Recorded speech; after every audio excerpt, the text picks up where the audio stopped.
नमस्ते, मी योगेश कुटे. लेट्सअप खबरबातमध्ये तुम्हा सर्वांचं पुन्हा एकदा स्वागत. आज भाजपनं काँग्रेसला अक्षरशः मोठा धक्का दिलेला आहे. हा धक्का इतका आहे की अनेकांना असं वाटतं आहे की स्वर्गीय राजीव सातव यांचा आत्मा हा आज स्वर्गात देखील तळमळत असेल.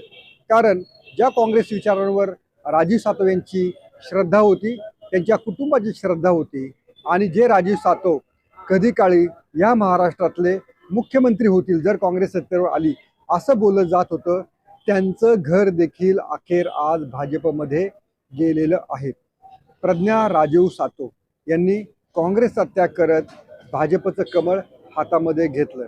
आता काँग्रेसमध्ये असं कोणतं घराणं आहे की ज्यानं पक्षाची निष्ठा राखलेली आहे, ज्यानं पक्षाचं इमान राखलेलं आहे आणि ज्याला असं वाटतं आहे की ज्या पक्षानं आपल्या पिढ्यांना, आपल्या घराण्याला, आपल्या पुढच्या पिढ्यांना देखील वारसा सांगता येईल, काही श्रीमंती सांगता येईल एवढं दिलेलं आहे, तरी त्या काँग्रेस पक्षाचा त्यांना त्याग करावा लागलेला आहे.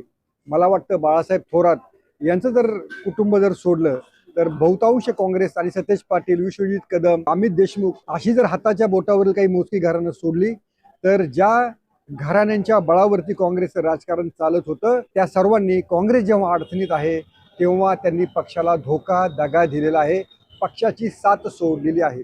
पण राजीव सातव यांचं कुटुंब असं करेल, प्रज्ञा सातव असं करतील असं कोणालाही वाटलं नव्हतं. भाजपनं प्रज्ञा सातव यांना घेऊन एक दुहेरी गेम खेळलेला आहे. हा दुहेरी गेम काय आहे हाच आपण या व्हिडिओमध्ये पाहू. सगळ्यात महत्त्वाचं, प्रज्ञा सातव यांचं राजकारण ज्या मतदारसंघातून चालतो तो कळमनुरी मतदारसंघ, म्हणजे ते आता विधान परिषद जरी आमदार असतील तरी त्यांना असं वाटतं आहे की कळमनुरीमधलं आपलं राजकीय अस्तित्व आहे ते अस्तित्व आता पणाला लागलेलं आहे. आणि ते पणाला लावण्यामध्ये सगळ्यात महत्त्वाचं जी व्यक्ती आहे ते आहेत शिवसेनेचे आमदार संतोष बांगर. संतोष बांगर यांचं राजकारण महाराष्ट्राला नवीन नाही आहे. साम दाम दंडभेद अशा पद्धतीनं त्यांनी हिंगोलीवर आणि कळमनुरीवरती आपली सत्ता राखलेली आहे. संतोष बांगर यांनी सातव यांच्या अतिशय जवळच्या व्यक्तींना देखील फोडलेला आहे. त्यांच्या घरातील जो आपला आचार्य असतो तो आचार्य देखील प्रज्ञा सातव यांच्या सोबत ठेवलेला नाहीये. जो ड्रायव्हर राजीव सातव प्रज्ञा सातव यांच्या बरोबर असायचा तो ड्रायव्हर देखील संतोष बांगर यांनी फोडलेला आहे.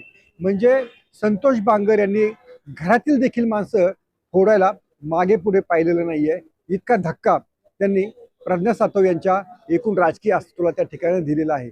त्यामुळं कार्यकर्त्यांची बात करणं सोडा. संतोष बांगर यांचा नगर परिषद मतदानाच्या वेळेस व्हिडिओ तुम्ही पाहिला असेल की स्वतः मतदान केंद्रामध्ये जाऊन एखाद्या मतदाराला कुठे मतदान करायचं आहे त्याचं बोर्ड दाखवत आहेत. त्यामुळं संतोष बांगर यांच्यासारख्या व्यक्तीच्या विरोधात लढणं हे प्रज्ञा सातव यांना पुढच्या काळामध्ये शक्य झालं नसतं आणि त्यामुळं प्रज्ञा यांनी भाजपचा रस्ता धरलेला आहे. आता याच्यामध्ये भाजपने दोन खेळ केलेले आहेत, दोन गेम आहेत. म्हणजे एकतर भाजप 2029 मध्ये स्वबळावर लढण्याची भाषा करत आहे. म्हणजे दोन्ही ज्या शिवसेनेच्या आणि राष्ट्रवादीच्या कुबड्या आहेत त्या कुबड्या फेकून देण्याची तयारी या निमित्तानं सुरू झाल्याचं स्पष्टपणे दिसून येत आहे. त्यामुळं 2029ची जी विधानसभा निवडणूक होईल त्या विधानसभा निवडणुकीमध्ये भाजपकडून प्रज्ञा सातव विरोधात शिवसेनेकडनं संतोष बांगर अशी जर लढाई झाली तर आश्चर्य वाटू द्यायला नको. आता तुम्ही म्हणाल अरे संतोष बांगरांना मग 2029 मध्ये भाजप का घेत नाही, तर संतोष बांगर यांचं जे राजकारण आहे ते राजकारण भाजपच्या कोणत्याही स्थानिक नेत्याला पसंत नाही. ज्या पद्धतीनं ते वागतात, बोलतात, करतात आणि सगळ्या पद्धतीची यंत्रणा राबवतात त्यामुळे भाजपला ते पसंत पडणं शक्य नाही. त्यामुळं त्या उलट सोबर असलेल्या, सौम्य असलेल्या प्रज्ञा सातव या भाजपसाठी अनुकूल ठरतील असा त्यामागचा होरा आहे. तुम्ही आता नगरपालिका निवडणुकीमध्ये पाहिलं असेल भाजपचे आमदार तानाजी मुटकुळे यांनी ज्या पद्धतीनं संतोष बांगर यांना धुवून काढलेलं होतं, त्यांची लफडी ना लफडी बाहेर काढलेली होती आणि त्याचा जर विचार केला तर बांगर यांच्या विरोधात नगरपालिका निवडणुकीपासूनच फिल्डिंग लागलेली होती आणि ही फिल्डिंग प्रज्ञा सातव यांच्या प्रवेशामुळं आता पूर्ण झालेली आहे.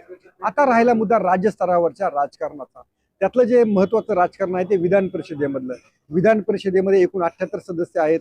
त्या ठिकाणचा विरोधी पक्षनेता होण्यासाठी 10% सदस्य तरी विरोधी पक्षाकडे हवे आहेत. पण आता जी माहिती आपल्याला मिळते आहे 78 पैकी किमान 8 सदस्य विरोधी पक्षांकडे हवे आहेत. पण ती त्यातली संख्या जी संख्या आहे ती एक न कमी करण्याचा प्रयत्न या निमित्तानं झालेला आहे. प्रज्ञा सातव यांनी जरी काँग्रेस पक्ष सोडला असला तरी त्यांची आमदारकी कायम राहणार आहे. त्यामुळे पुढच्या काही वर्ष त्या आमदार राहू शकतील आणि विरोधकांची म्हणजे महाविकास आघाडीच्या आमदारांची संख्या ही कमी होणार आहे. आणि त्यातनं ज्या पद्धतीनं विधानसभेमध्ये भाजपनं महाविकास आघाडीला विरोधी पक्षनेतेपद मिळवून दिलं नाही, तीच खेळी आता त्यांना विधान परिषदेमध्ये करायची आहे. अंबादास दानवे हे निवृत्त झाल्यानंतर विरोधी पक्षनेते विधान परिषदेमधलं रिक्त आहे, त्या रिक्त पदावरती महाविकास आघाडीच्या नेत्याला संधीच मिळू नये असा हा सगळा डाव आहे. त्यामुळं संतोष बांगर यांच्या राजकारणात वैतागून त्रासून प्रज्ञा सातव यांनी भाजप जवळ केलेली आहे. आता खरं तर त्यांनी निष्ठा दाखवायला हवी होती, काँग्रेस सोडायला नको होती असं अनेकांना वाटतं आहे. पण त्यांच्या या स्थानिक समस्या होत्या.